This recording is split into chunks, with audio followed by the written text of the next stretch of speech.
Hey everyone, this is Corine Lafont, your favorite radio host, your only radio host, and favorite girl, of course, broadcasting to you from the lovely island of Trinidad and Tobago in the Caribbean on Between the Lines. And you know how we do it here on Between the Lines, always with gratitude or thankfulness. It's sunny, it's bright, it's green, it's beautiful. I'm above ground. I'm thankful to be here. I'm thankful to bring you another episode on Between the Lines with this lovely lady, CaTyra Polland, with all her curls dropping and everything showing off. Yeah. I mean, I don't understand just because my hair is short and hers is longer, what's going on? Okay. She didn't have to do me like that today. She didn't have to do me like that. Let me tell you a bit about what we're talking about today, the love for words. Yes, and you will understand why in a bit. The love for words. I'm not saying that she wants to hear sweet nothings in her ear, guys. I'm just saying the love for words, and you will understand why in a bit. Okay, not the sweet nothings. We're not into that today. Not today. And let me tell you a bit about CaTyra.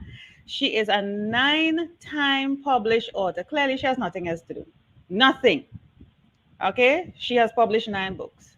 Certified editor and speaker. She is a proud founder and CEO of Love for Words. Now you see the connection.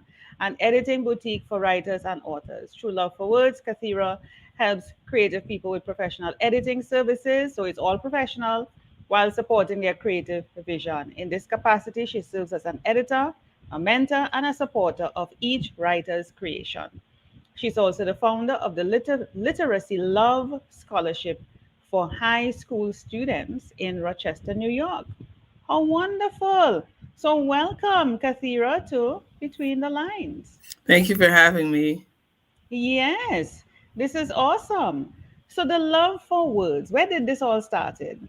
Yes, so I started Love for Words in 2017. So I have a friend who's a publisher, and she was looking for an editor. So I did a sample edit for her, and she loved it, and she started referring me to her clients. Just like So, that. yes, yes. Her name's Ebony Nicole Smith. She's also a Rochester native here. But yeah, so once I started getting a stream of clients from her, I decided to go ahead and start the business. I always loved reading and writing. I started writing poetry in middle school, and literacy has always been a large part of my life. So it was natural for me to move into the editing space to help other authors with their manuscripts. And part of the reason why I decided to become an editor is also to close the gap between Black authors and Black editors. Because I always say, for a Black person to hand over their manuscript to a white person, there's a veil just Yes. because we have a different culture, we have different experiences, different expectations.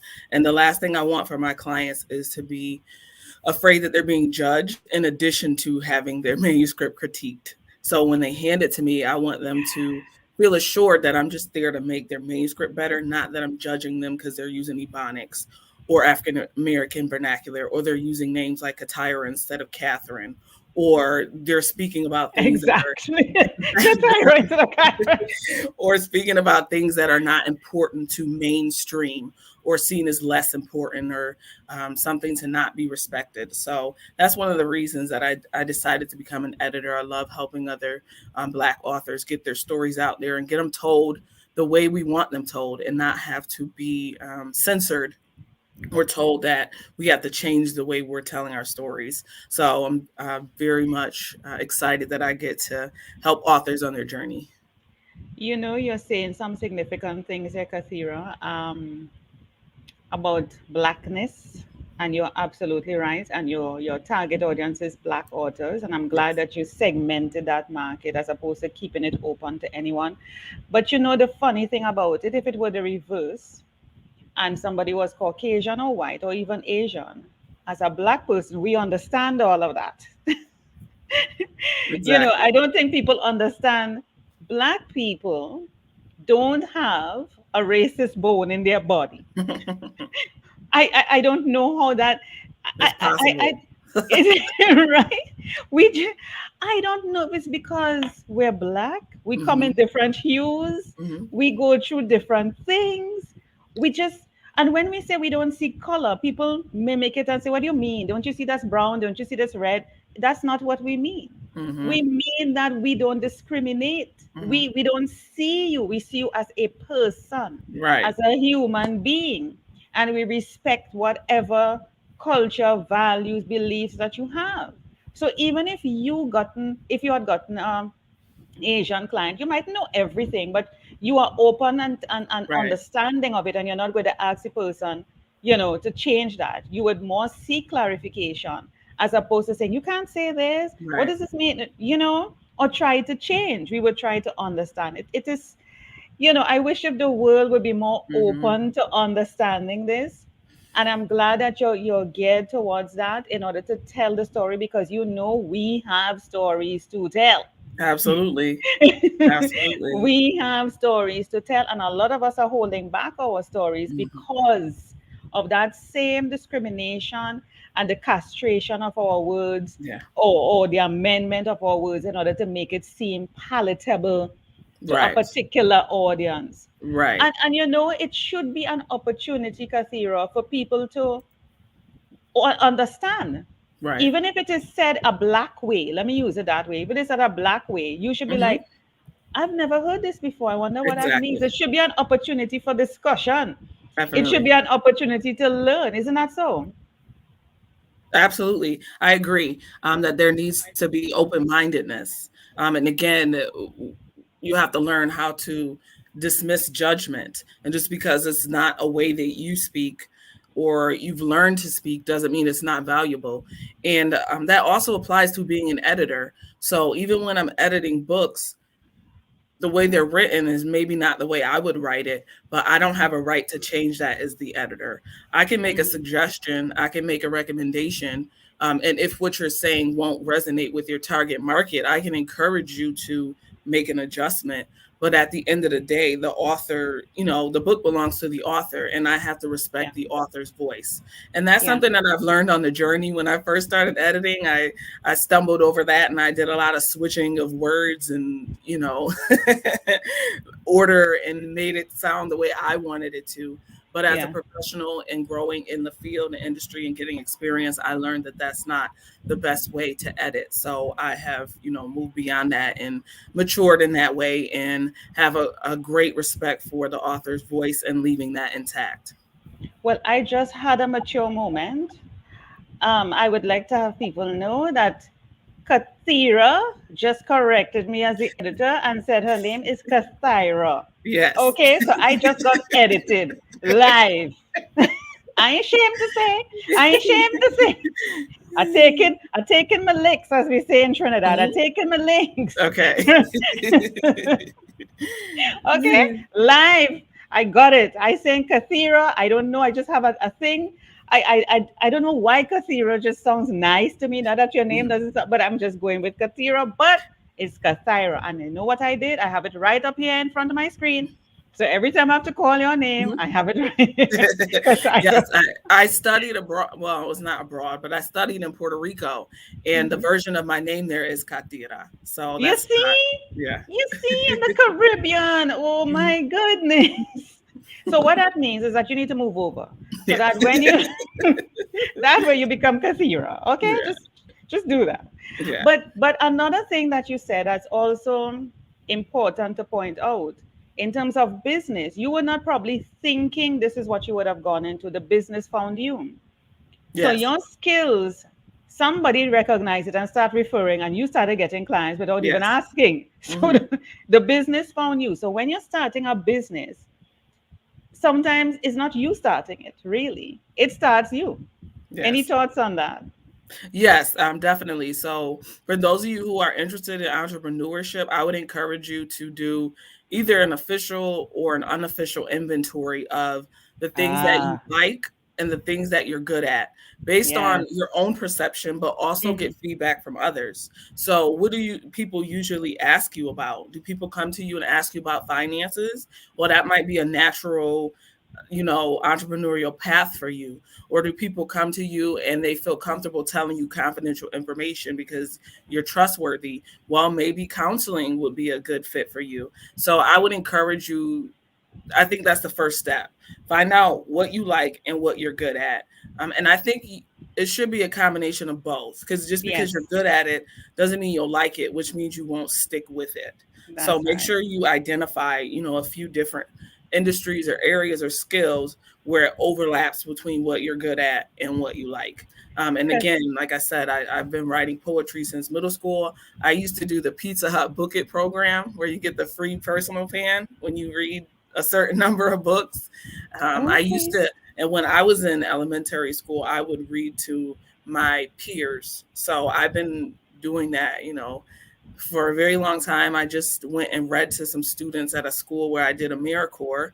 So it's something I do even outside of my business.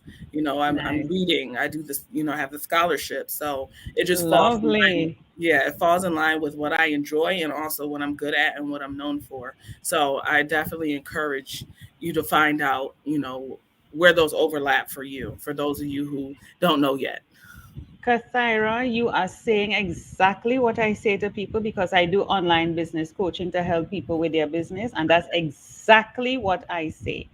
Do an inventory, write all the things you like, all the things that you feel you're good at, but ask your friends Yes. what they think you're good at, because and think of the things that people come to you for Mm-hmm. advice. It could be relationship, it could be gardening, it could be cooking, it could be parenting, anything, and then you see where the overlaps. And just like you said, it's the same thing I say. The things that you may have on the list may not be the things that you like, but but it could be a good business idea. So you Right. have to you have to decide where the balance is. I don't like it, but it's a big money maker. I could adapt to it, I could adjust Right. while you're still doing the things that you like. Right. Lovely. Yeah. So the love for words with Black authors. Tell me the challenges, if you could think of clients that you have come across dealing with our Black people. I mean, one that I think it goes across races is when you encounter those who are not are not willing to, Let go. yeah, but more so they get the quote and then they go quiet.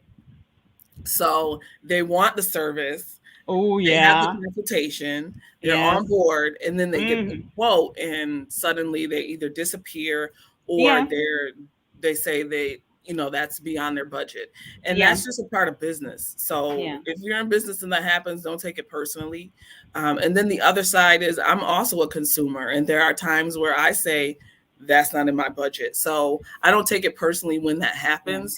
Hmm. Fortunately, I haven't dealt with a lot of clients who are adamant about me giving them a discount or Hmm. decreasing my prices. That after I Hmm. quote, they typically just say thank you, I'm going to Hmm. keep shopping. But Yeah. if you do encounter somebody who disagrees with your rates, I mean, you can explain to them why you're charging it. You're not obligated to, but I think it helps, and say, well, you want a developmental edit. Developmental editing is very time consuming. It's also very intense. It calls on a It is. niche set of skills that I've learned over the last, 5 or 6 years. So my quote reflects my experience, the amount of time that it takes, and the Hmm. value that I'm adding. This is not something you're able to do for yourself. So I'm taking time out of, my day to get this done for you. And the expectation is that I will be paid for that, and that I'll be paid, an appropriate rate. That's right. That's right. Everybody That you wants to can be. both be satisfied. Yeah. Exactly. So Yeah.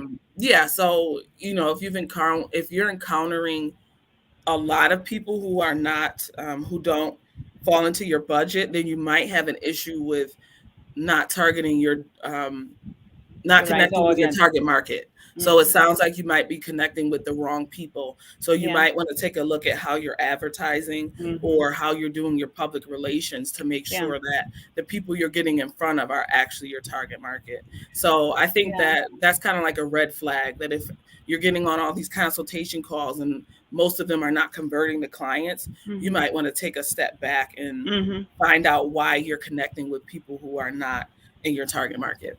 I'm going to give you my experience because I'm a publisher and I've published several books for authors Oh, across okay. the globe. And I Mhm. used to do edit. I do the full gamut in terms Okay. of publishing. Oh, So okay. the cover, the editing, Oh, that's good to know. um, yeah, I've done it for all sorts of people, all different types of books, Mhm. poetry, but more nonfiction. I don't do fiction Yeah. work. Mhm. And So I do the book cover, the publishing on Amazon or wherever they want to publish it online, even get the print, even help them with some marketing, ordering of the books, Hmm. setup of a whole lot of the whole gamut from start to finish. And I have come across that because once you're in business, it doesn't matter what business you're in, once you do a quote, it is expected that a percentage of the persons who you're quoting is not going to take your service. It doesn't mean that they wouldn't take your service ever. It's just that they're not taking your service now. A small percentage or whatever that percentage is, may not take your business ever. And it may mean, yes, that you're not in the right pool or the right Hmm. ocean, and that's okay. Sometimes it's not only a matter of that, it's just probably the environment. But I have noticed in the many years I've been doing this work, which because we're in the same industry, is that authors really don't have the kind of money to spend to do the type of quality work that is needed. They prefer to edit it themselves, which is the wrong thing to do. I don't have a problem with you editing your work, but you cannot self edit. You don't see your mistakes. Just like when you write, I write some things, CaTyra, and when I look back, I'm like, where the hell did that S come from?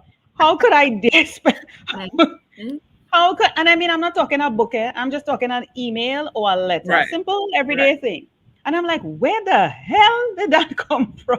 Hmm. I have proofread this thing over and Right. over. I mean, the little red on the line shows up. It didn't show up then. And when I look back, I'm like, what? Right. So to get quality editing is expensive. It takes time. And let me tell you, it's annoying. I had to make, I'm telling you, it drains you, CaTyra, when you have to read, reread, structure, and especially, Hmm. development, where you have to structure Right. editing, shift this from here, this not flowing. How did this guy was alive and next thing you know he dead and he come Yes. back alive? I'm like, what? Right. You Right. know, some things just don't make sense. Right. These are the questions because we are coming from a place of this is what the reader will be thinking. We are not thinking Hmm. about you, the Right. writer. We have to think about the reader. Hmm. So the writer is thinking from a writer's perspective. We are thinking from a reader's perspective. Right. So it's like I can't do this anymore. So one of the decisions I had to take was, look, Corine, do you really enjoy? And it comes back to the whole business thing that we were talking about a while ago. Is this a part of publishing that I enjoy? Right. No. I will do it, yes, if persons want me to do it, but no, I don't. And if I know somebody who can reasonably do it and take that burden off of me, I will pass that thing so quickly onto that person and then take it back to the client. Exactly. That's what I do. But Yes. all in all, from my experience, authors don't have the money, but they want the rewards. I have had people who now bringing out a book, CaTyra, and they want to be a bestseller. And I'm not talking Hmm. an Amazon bestseller, I Yeah. mean an international. Right. Right off the bat, and they want to rock back in their chair and live off the money. Okay? And I'm like, I understand you. I'm not throwing Right. cold water, that it is possible, but let's Hmm. take it one step at a time. Have you Right. had those type of challenges? Not really, only because the majority of my clients are self-published, so they Yes. know it's different than being traditionally published, and the likelihood of that happening is very low, not impossible, but low. And I always share also that the large book sales typically come from those who already have a following. So when Oprah Exactly. releases a book, the Oprah fanatics are going to buy it. If Cardi B releases a book, Cardi B fans are going to buy it. They already have an established following. CaTyra Polland, when I publish my books, I have some people who buy them, but Yeah. bestseller, That's not yet. no. Living off, movie deal, walking the red carpet. Mm-mm. Mm-mm. It's not impossible, but Exactly. you You have to have be realistic. you have to be realistic, right? So Yeah. you have to know, and this is why, like when I'm dealing with persons like that, I ask them, what is their objective for writing the book? What is their aim? What are Exactly. they looking to get out of it? So if they're living in a bubble, if they're, wherever they may be, Right. these are the type of things. But the love for words, we're not wanting to discourage anybody because, as No. I tell you, as a publisher, I tell people you have a story in you. Each one of us has a story, and you have a responsibility to share that story, because you don't know who at a particular point in time will need to hear that, and it uplifts them, save them from committing suicide, save Right. them from thinking a particular way. You just don't know.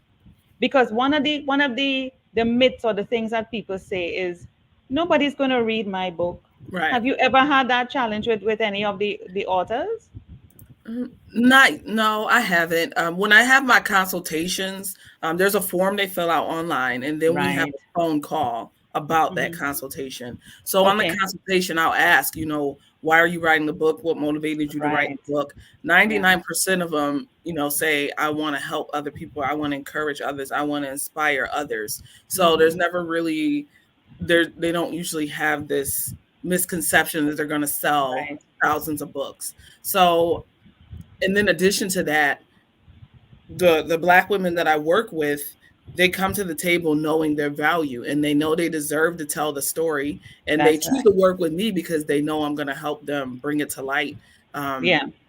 and present it as the best way possible. So my clients have the confidence to know I'm going to tell my story because I deserve to, because Yeah. um, what I have to say is valuable. So they don't typically lack confidence in telling their stories, but they might be Hmm. challenged with, they don't know how to publish it. So obviously I'm here to Mm. guide them. And then I focus on the editing, but I have a vast network, so I can connect them to publishers, Right. formatters, like you were saying, delegation. So That's even right. in business, so yes, I'm passionate about editing, but I don't do formatting. I don't want to do Oh yeah. formatting. I'm not Yeah. interested. I have several people that I refer to. I don't Yeah. want to do the publishing part.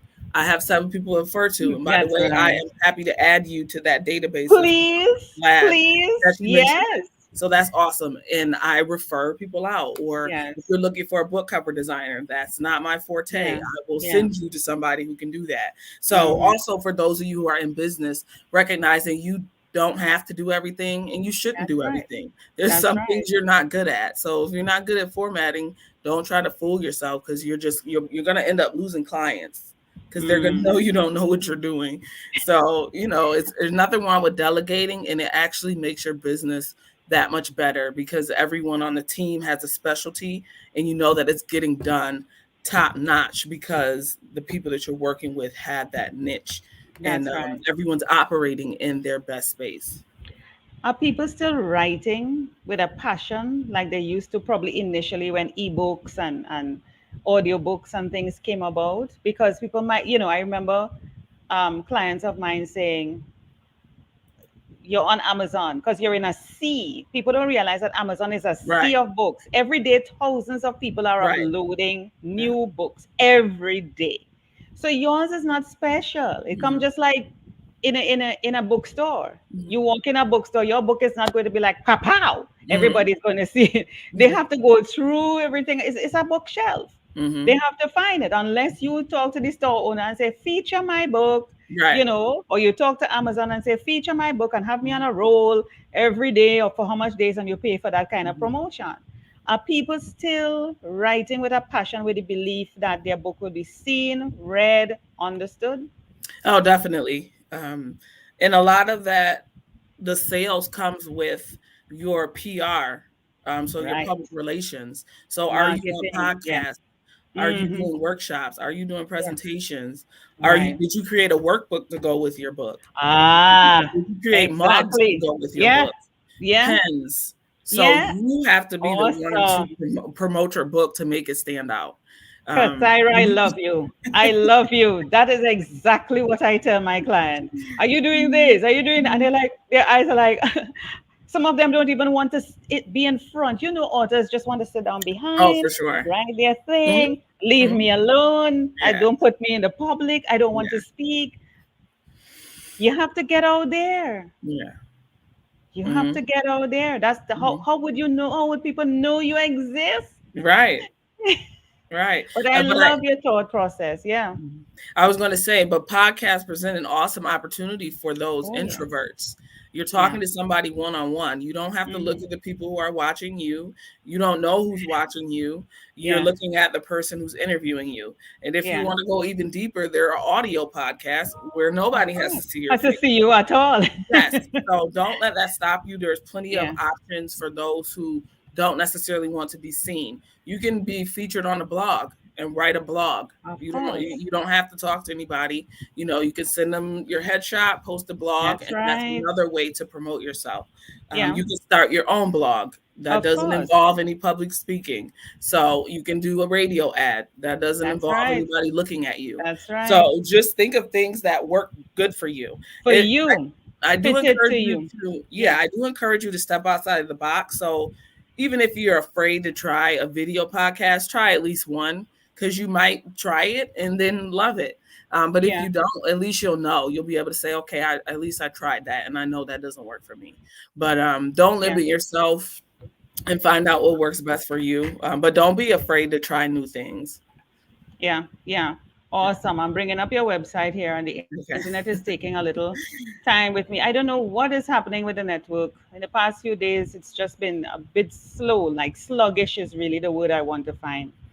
So Okay. here is Miss Sexy in her red pumps. Can you imagine? I told her, I said, looky, showing up all that skin. Mm, eh? Well, what is going on here? Looking all diva like, eh? Looking all diva like in her leather chair, rock back. Eh? It's like this is serious business, okay? This is serious business. I'm in Mhm. charge here. That's what it's showing. I'm in charge, Yes. okay? And I'm a woman in business with my red Hmm. pumps. Okay. Hmm. All right, Cassandra, tell us what you would you like me to showcase here. Do you have anything free? Where can people contact you? Give me a Yes. little walkthrough. Yes. If you go to shop Let me see here now. Shop. We're and not shopping then for the red pumps, right? no. If you scroll down and you can Hmm. click editor knows best, that's my free Oh ebook. yeah. Oh So this, nice. yeah, so it breaks down the different types of editing and it tells you the Hmm. differences between the editing. But I also talk about Hmm. what you should expect from an editor for those of you who've never worked with one. But on the flip side, Hmm. I also explain what you shouldn't expect. So for example, you Okay. shouldn't expect your editor to be perfect. There might be some, you might find some Mistakes. exactly. And when you get it Hmm. back from the editor, that's your time to look at the manuscript to make sure it's in line. So I always Hmm. tell the clients, don't just assume that what you've gotten back from the editor is perfect. They might have misinterpreted something that you had in your book, or Yeah. maybe the I'm sorry, maybe the software they're using glitched and it missed Hmm. some of the capitalized letters. You're So this human. You're human, right, Cassandra. right, right. So yeah, so I break down, what editing is, why it's important, what to Hmm. expect, what not to expect, and it's free. So if you're an author who is Hmm. completely clueless about what editing is, you can download this for free. If you are Hmm. somebody who is new to editing and you're trying to decide what your niche is, this could also be a good fit for you. Or if you're Awesome. just in the literary field and you want to know a little bit more about editing, feel free to download this free ebook. The editor knows Awesome. best. And these are your social links. People can Yes, connect with you. yes. So, yep, I'm Okay. on Facebook, Twitter, Instagram, Mm-hmm. and also And LinkedIn. So, awesome. And yes. are you going? Are you Virgo? Let me assume. Are you Virgo? No, I'm Leo. Oh, because I see you have an August book here. Because you're Yep. talking about me. I want to know what's in there. Hmm. Yeah, that's my book of poetry, Dear August, Love August. So it includes Nice. some personal poems about things that I've either witnessed or experienced.